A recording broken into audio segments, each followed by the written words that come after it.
ನಮಸ್ತೆ ಗುರುಗಳೇ. ನಮ್ಮಲ್ಲಿ ಬಂದು ಕುಂಡಲಿನಿ ಜಾಗೃತಿ ಮಾಡ್ಕೊಳ್ಳೋದು, ಚಕ್ರಗಳನ್ನ ಆಕ್ಟಿವ್ ಮಾಡ್ಕೊಳ್ಳೋದು, ಇದೊಂದು ಯೋಗಾಸನ, ಧ್ಯಾನ, ಈ ಥರದ್ದೊಂದಷ್ಟು ಇತ್ತೀಚಿನ ದಿನಗಳಲ್ಲಿ ತುಂಬಾ ನಮ್ಮಲ್ಲಿ ಪ್ರಚಾರ ಐತೆ. ಇದನ್ನು ಮಾಡ್ತಾ ಇದ್ದಾರೆ. ಮತ್ತು ಒಳಗಡೆ ಚಕ್ರಗಳಿರೋದು ಸತ್ಯ ಅನ್ನೋ ಥರ ಎಲ್ಲ ಇದೆ.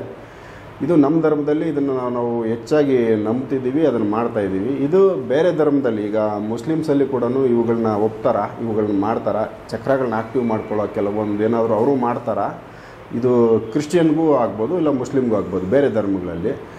ಇದ್ರ ಬಗ್ಗೆ ಯಾವ ರೀತಿ ಅವರು ನೋಡ್ಕೋತಾರೆ ನೋಡ್ರಿ, ಯಾವುದೇ ಧರ್ಮದವರಲ್ಲಿ ಮಹಾತ್ಮರು ಎಷ್ಟೋ ಮಂದಿ ಆಗಿ ಹೋದ್ರು ಸಹಿತ ಈ ಕುಂಡಲಿನಿ ಜಾಗೃತಿ ಆದ್ರೆ ಅವರಲ್ಲಿ ಶಕ್ತಿ ಪ್ರಕಟ ಆಗೋದು, ಅದಾಗದ ಏನೂ ಕಾಣೋದಿಲ್ಲ. ಈಗ ಅಲ್ಲಿ ಮೊಹಮ್ಮದ್ ನಬಿ ಬರ್ತಾನಲ್ಲ, ಅಲ್ಲಿ ಆದ್ರೂ ಸಹಿತ ನಬಿ ಆದ್ರೂ ಸಹಿತ ಆ ಕುಂಡಲಿನಿ ಜಾಗೃತಿ ಮಾಡ್ಕೊಂಡ್ಮ್ಯಾಗ ಅದು ಏನಪ್ಪ ಮೇಲಿಂದ ಕನೆಕ್ಷನ್ ಆಗಿತ್ತು ಅಲ್ಲ ಅಂತ ಹೇಳ್ತಾರಲ್ಲ, ಅದು ಕನೆಕ್ಷನ್ ಆಗಿತ್ತು. ಕನೆಕ್ಷನ್ ಆದಮೇಲೆ ಮುಂದೆ ಕೆಲವೊಂದಿಷ್ಟು ಮೆಸೇಜ್ಗಳು ಮ್ಯಾಗಿಂದ ಬರ್ತಾವೆ. ಅಂದ್ರೆ ಅವ್ರಿಗೆ ಅಷ್ಟೇ ಬರ್ತಾವ ಅಂತಿಲ್ಲ, ಆ ಸಾಧನೆ ಯಾರು ಮಾಡ್ತಾರಲ್ಲ ಅವ್ರು ಯಾರೇ ಆಗಿರ್ಬೋದು, ಅವ್ರಿಗೆ ಮೇಲಿಂದ ಮೆಸೇಜ್ ಬರ್ತಾವೆ. ಅಂದ್ರೆ ಎಲ್ಲಿಂದ ಅಂತಂದ್ರೆ ಈ ಸಹಸ್ರಾರ ಚಕ್ರದೊಳಗೆ ಪರಮಾತ್ಮ ಏನದನ, ಪರಮಾತ್ಮಗನ ಅವ್ರು ಬೇರೆ ಬೇರೆ ಭಾಷೆದಾಗ ಬೇರೆ ಬೇರೆ ಧರ್ಮದವ್ರು ಏನೇನು ಹೇಳ್ತಾರೆ. ಕೆಲವ್ರು ದೇವ್ರು ಅಂತಾರೆ, ಕೆಲವ್ರು ಗಾಡ್ ಅಂತಾರೆ. ಅದು ಎಲ್ಲಿರುತ್ತಾ ಅಂತಂದ್ರೆ ಮೇಲೆ ಇರುತ್ತಾ ಅಂತ ಹಿಂಗೆ ಮೇಲೆ ಕೈ ಮಾಡ್ತಾರಿಲ್ಲ ಅವರು. ಹೌದು, ಮೇಲೆ ಕೈ ಮಾಡ್ತಾರ ಹೊರತದ್ದು ಯಾವ ದೇವ್ರನ್ನ ಏನಪ್ಪ ಯಾವುದೇ ಧರ್ಮದವ್ರು ಇದ್ರು ದೇವ್ರ ಪ್ರಾರ್ಥನೆ ಮಾಡ್ಬೇಕಾದ್ರೆ ಯಾರು ಭೂಮಿ ನೋಡ್ಕೊಂಡು ಪ್ರಾರ್ಥನೆ ಮಾಡಂಗಿಲ್ಲ, ಕೈ ಮೇಲೆ ಮಾಡ್ತಾರೆ. ಮ್ಯಾಕ್ ಹಿಂಗೆ ಕೈ ಮಾಡ್ತಾರಲ್ಲ, ಎಲ್ಲ ಧರ್ಮದವ್ರು ಕೈ ಮೇಲೆ ಮಾಡೋದು. ಹೌದು, ಅಂದ್ರೆ ದೇವ್ರ ಮ್ಯಾಗ ಅದನ ಅಂತ. ಅದು ಎಲ್ಲ ಧರ್ಮಗಳಿಗೂ ಅದು ಗೊತ್ತಿದೆ. ಎಲ್ಲ ಧರ್ಮದವ್ರು ಕೈ ಮ್ಯಾಕ ಮಾಡ್ತಾರ ಹೊರತು ಇನ್ನು ಎತ್ತಾಗ ನೋಡ್ಕೊಂಡು ಮಾಡಂಗಿಲ್ಲ. ಹೌದು ಹೌದು. ಈಗ ಅದು ಎಲ್ಲಿ ಅಂದ್ರೆ ಮ್ಯಾಲಿನ ಸ್ಥಾನ ಯಾವ್ದಪ್ಪ ಅಂತಂದ್ರೆ ಇದು ನೆತ್ತಿ. ನೆತ್ತಿ ನಮ್ಮ ಒಂದು ತಲೆ ಅಲ್ಲಿ ಬರುತ್ತೆ. ಅಲ್ಲಿ ಸಹಸ್ರಾರ ಚಕ್ರದೊಳಗೆ ಪರಮಾತ್ಮ ಇರ್ತಾನೆ. ಓಕೆ, ಆತ್ಮರೂಪದಿಂದ ಇರ್ತಾನೆ ಅಲ್ಲಿ. ಅದು ಒಂದು ನಿರಾಕಾರ ಶಕ್ತಿ. ಅದು ಈ ಸೂರ್ಯನಕ್ಕಿಂತ 1 ಕೋಟಿ ಸೂರ್ಯನ ಪ್ರಕಾಶ ಬೆಳಕಿರುತ್ತೆ ಅಲ್ಲಿ.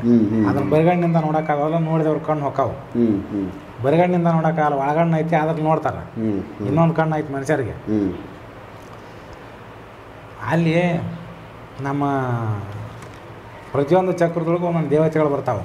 ಒಂದೊಂದು ಚಕ್ರ ಮೊದಲ ಗಣಪತಿ, ಆಮ್ಯಾಗ ಬ್ರಹ್ಮದೇವರು, ಆಮ್ಯಾಗ ವಿಷ್ಣು, ಆಮೇಲೆ ರುದ್ರ, ಆಮೇಲೆ ದೇವಿ, ಆಮೇಲೆ ಆತ್ಮ, ಆಮೇಲೆ ಪರಮಾತ್ಮ ಬರ್ತಾವಲ್ಲ. ಇದು ಇನ್ನೊಂದು ಯೋಗದಾಗ ರಾಜಯೋಗ ಮಾಡೋರಿಗೆ ಅಲ್ಲಿ ಚಕ್ರದೊಳಗೆ ಯಾವ ದೇವರು ದರ್ಶನ ಆಗಂಗಿಲ್ಲ, ಲಾಸ್ಟ್ಗೆ ನಿರಾಕಾರ ದರ್ಶನ ಆಗುತ್ತೆ. ಅದೇ ಮಾರ್ಗದಾಗ ಏನಪ್ಪ ಅಂದ್ರೆ ಯೇಸು ಕ್ರಿಸ್ತ ಹೋಗಿದ್ದು, ಮತ್ತು ನಬಿ ಹೋಗಿದ್ದು, ಮತ್ತು ಬೇರೆ ಧರ್ಮದಾಗ ಎಷ್ಟೋ ಮಂದಿ ಪ್ರವಾದಿಗಳು ಅವರೆಲ್ಲ ಆಗಿರಲ್ಲ, ಅವರೆಲ್ಲ ನಿರಾಕಾರ ಹೇಳ್ತಾರೆ. ಅವನು ಕೆಳಗಡೆ ದೇವತಾ ದರ್ಶನ ಅವ್ರಿಗೆ ಆಗಿಲ್ಲ, ಅದನ್ನ ಆ ಲೈನ್ನಾಗ ಹೋಗಿಲ್ಲ ಅವರು. ಆ ಕಾರಣಕ್ಕೆ ಸೀದಾ ನಿರಾಕಾರ ರಾಜಯೋಗ ಮಾರ್ಗದೊಳಗೆ ಹೋದ್ರೆ ಅವು ಕಾಣೋದಿಲ್ಲ, ಸಮಾಧಿ ಹತ್ತ ಮತ್ತು ಅದು ಆಕೈತೆ. ಅಲ್ಲಿ ಮ್ಯಾಲಿಂದ ಮೆಸೇಜ್ ಬರ್ತಾವೆ ಅವ್ರಿಗೆ. ಎಲ್ಲಿಂದ? ಇಲ್ಲಿ ತಲೆಯಾಗಿಂದ ಬರ್ತಾವೆ. ಅದನ್ನು ಬರೀತಾರೆ ಅವರು.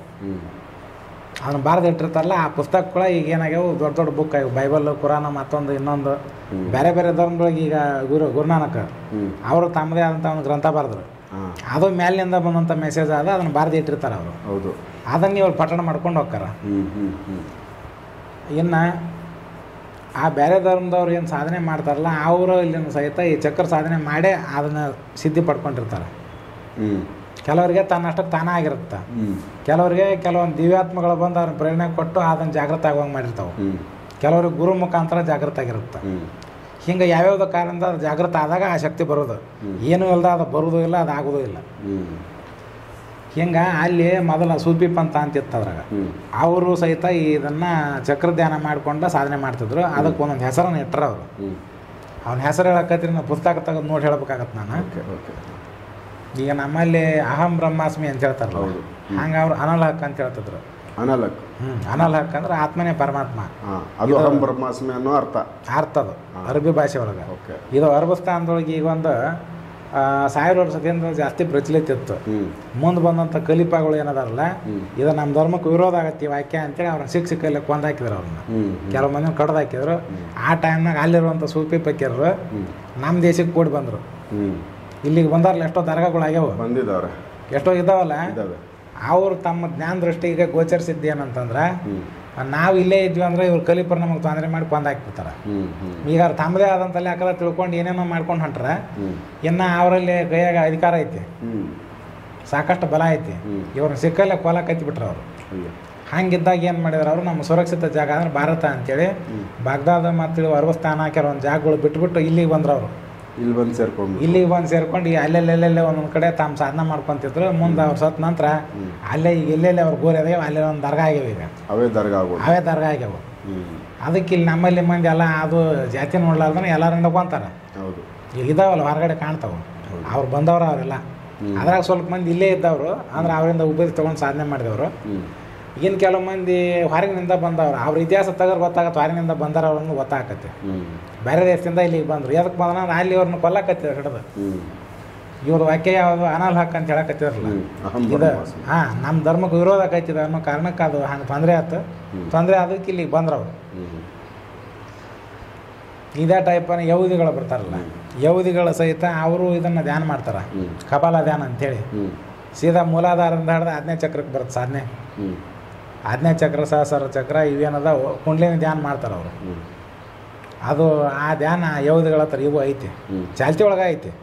ನಮ್ಮಲ್ಲಿ ಹಂಗೆ ಕುಂಡ್ಲಿನಿ ಯೋಗ, ರಾಜಯೋಗ ಅಂತ ದೀಕ್ಷಾ ಕೊಡ್ತಾರೆ. ಹಂಗೆ ಅಲ್ಲಿ ರಬಿಗಳು ಅಂತ ಬರ್ತಾರೆ. ರಬಿ ಅಂದ್ರೆ ಅವ್ರ ಧರ್ಮದ ಗುರುಗಳವರು. ಅವ್ರು ಏನು ಮಾಡ್ತಾರೆ, ಇದನ್ನು ದೀಕ್ಷಾ ಕೊಡ್ತಾರೆ, ಆ ಸಾಧನೆ ಮಾಡ್ತಾರೆ ಮತ್ತು ಮಾಡಿಸ್ತಾರೆ.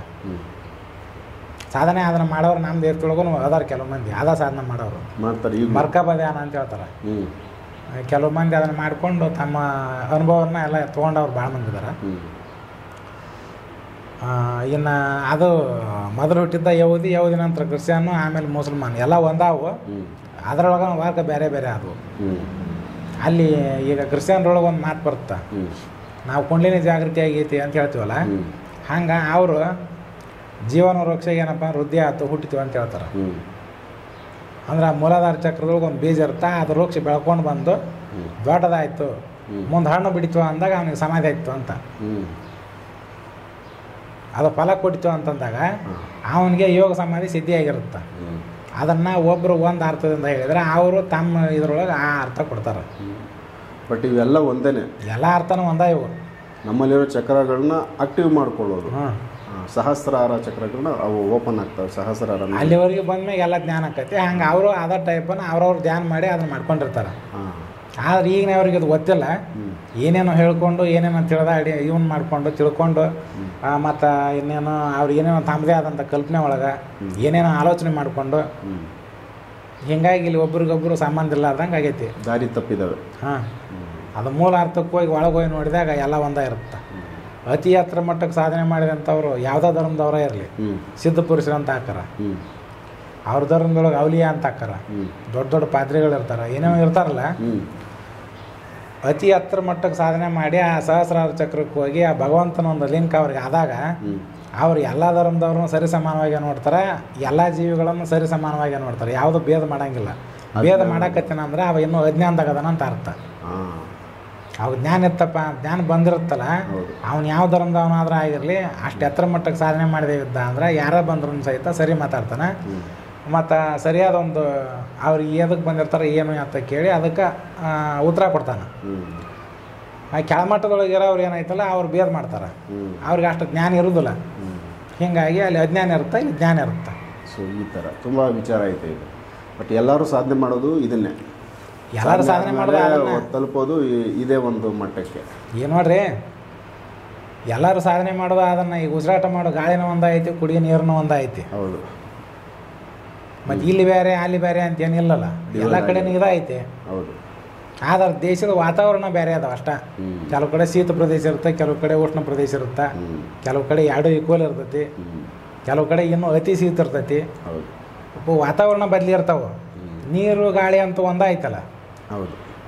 ಮತ್ತು ಹಂಗೆ ಶಕ್ತಿ ಅನ್ನುವಂಥದ್ದು ಏನಿರ್ತೈತಲ್ಲ ಅದು ಒಂದೇ ಇರ್ತೈತಿ. ಆ ಶಕ್ತಿ ಜಾಗೃತ ಆದಾಗ ದೈವತ್ವ ಬರುತ್ತೆ. ಆದರೆ ಏನು ಹೇಳುವಂಥ ವಿಧಿವಿಧಾನಗಳು ಸ್ವಲ್ಪ ಬದಲಿ ಇರ್ತಾವೆ. ಭಾಷೆ ಏನೈತಿ ಅದು ಬದಲಾವಣೆ ಇರ್ತೈತಿ, ಮತ್ತು ಧರ್ಮ ಬದಲಾವಣೆ ಇರ್ತಾವೆ.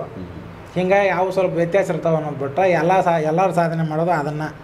ಸೊ ಇದನ್ನು ಸರಿಯಾಗಿ ಎಲ್ಲರೂ ಅರ್ಥ ಮಾಡ್ಕೊಂಡ್ಬಿಟ್ರೆ ಎಲ್ಲರೂ ಒಂದೇ ಒಂದು ಮಾರ್ಗ, ಒಂದೇ ಮಾರ್ಗದಕ್ಕೆ ಎಲ್ಲರೂ ದಾರಿಗಳನ್ನ ಬೇರೆ ಬೇರೆ ದಾರಿಗಳಲ್ಲಿ ಹೋಗ್ತಾ ಇರೋದು. ತಲುಪೋದ್ಮೇಲೆ ಎಲ್ಲರೂ ಒಂದೇ ಈಕ್ವಲ್ ಅನ್ನೋ ಥರ ನೀಟಾಗಿ ಕಾಣುತ್ತೆ. ಸೂಪರ್. ಸೊ ನೆಕ್ಸ್ಟ್ ಬೇರೆ ವಿಚಾರ ತೊಗೊಂಬಿಡೋಣ.